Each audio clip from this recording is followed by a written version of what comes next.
Isaac Newton, a name that echoes as a synonym for reason, science, and genius.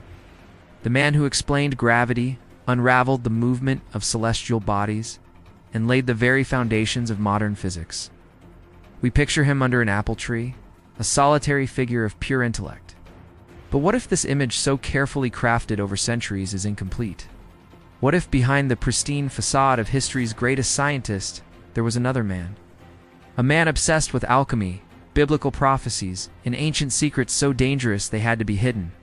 For centuries, this other Newton was suppressed, censored, or simply dismissed as an eccentricity of a great mind. His most personal, most passionate writings were locked away, deemed unfit for public view. Today we will pull back the veil of history. We'll venture into the shadows to reveal the hidden Newton, the alchemist, the mystic, the prophet who dared to calculate the end of the world. This is the story of the scientist who sought not just the laws of nature, but the secret of creation itself. Isaac Newton was born in 1643 into an England convulsed by religious conflict, civil war, and spiritual upheaval. This was a world where science and superstition were not yet separate, where the line between natural philosophy and magic was blurred. From a young age, he displayed a restless, solitary, and profoundly introspective mind. His childhood was marked by a feeling of abandonment, which fueled a fierce independence and an almost obsessive need to understand the world on his own terms. When he arrived at the University of Cambridge, Newton outwardly studied the accepted curriculum: mathematics, natural philosophy, and astronomy. He quickly surpassed his tutors, his genius undeniable, but his true education happened in secret. Outside the formal lecture halls, in the quiet of his own room, he devoured forbidden texts. He sought out hermetic manuscripts, the works of ancient alchemists, and esoteric philosophies inherited from the Renaissance.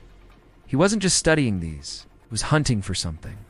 From the very beginning, Newton was convinced that nature was a book written in a divine code, and that science, as it was taught, was only one of the keys needed to decipher it. The other keys, he believed, were hidden in the ancient wisdom that his era was so eager to forget. It's a fact that might shock you. More than half of Isaac Newton's personal writings, over 1 million words, are not about physics or mathematics. They are about alchemy. This wasn't a casual hobby. It was a lifelong systematic obsession. He spent countless hours poring over the works of figures like Hermes, Trismegistus, Paracelsus, and the cryptic alchemists of the medieval and Renaissance periods. He wasn't just reading, he was recreating their work, meticulously transcribing and annotating ancient recipes in his quest for the Philosopher's Stone. But for Newton, this wasn't about turning lead into physical gold for wealth. It was something far more profound. The Philosopher's Stone was a symbol of spiritual and material perfection, the key to understanding the fundamental unity of the cosmos. In his secret laboratories, often working through the night, Newton conducted perilous experiments. He handled mercury, antimony, and other toxic substances, risking his health in the belief that he was unlocking the very secrets of life and matter. He believed that the same divine principles that governed the planets and their orbits also governed the transformations happening in his alchemical furnaces. For him, alchemy was not superstition. It was a sacred science, the divine counterpart to his laws of motion. It was the spiritual physics of the universe. Newton was a deeply religious man. His entire scientific endeavor was an attempt to understand the mind of God. But his God was not the God of the Church of England. In secret, Newton was a radical heretic. He spent years undertaking a rigorous line-by-line analysis of the Bible and its original languages. He came to the conclusion that one of Christianity's core doctrines, the Holy Trinity, was a fraud, a corruption introduced centuries after Christ by power-hungry priests. He privately believed that Jesus was a divine mediator, but not God himself. In the 17th century, these beliefs were not just unconventional, they were a capital offense. Denying the Trinity was a heresy punishable by law, a belief that could have destroyed his career, ended his position at Cambridge, and possibly even cost him his life. This is why Newton concealed his theological studies with such extreme care. He wrote his most explosive ideas in code, used metaphors, and kept his manuscripts hidden from all but a few trusted friends. These radical religious views were not separate from his science. They were the very engine driving it. He believed that just as the church had corrupted scripture, science had been corrupted by false philosophy. His mission was to restore both to their pure original state. This quest for purity led Newton to another of his great obsessions: time, prophecy, and the end of the world. He devoted decades of his life to interpreting the prophetic books of the Bible, especially the book of Daniel and the book of Revelation. He approached these texts with the same analytical rigor he applied to the laws of physics. He was convinced that the timeline of human history, from creation to apocalypse, followed a divine mathematical plan. It was a celestial clockwork, and he believed he could figure it out. After years of complex calculations, correlating biblical passages with historical events, Newton arrived at a stunning prediction. He concluded that the world as we know it would not end before the year 2060.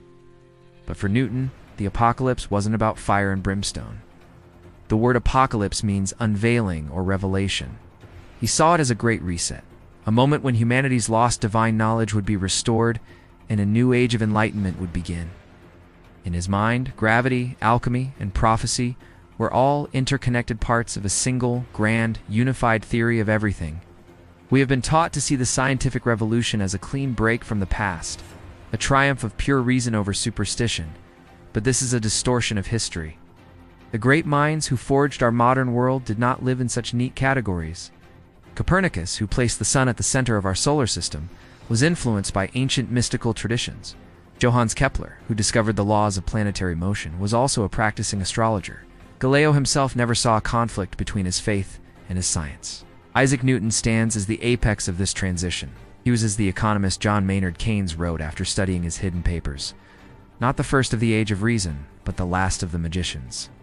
He stood with one foot firmly in the world of modern science, which he largely created, and the other in the ancient world of alchemy, mysticism, and prophecy. By separating his esoteric life from his scientific achievements, history created an incomplete myth.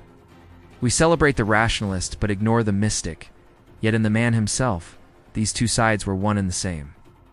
After Newton's death in 1727, his heirs were confronted with a dilemma. They found a chest containing hundreds of manuscripts on alchemy, theology, and prophecy. These papers were deemed shocking, embarrassing, and dangerous to the legacy of the great scientists.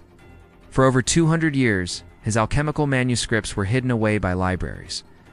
His biographers carefully omitted his heretical religious beliefs and mystical studies, presenting a sanitized version of the man.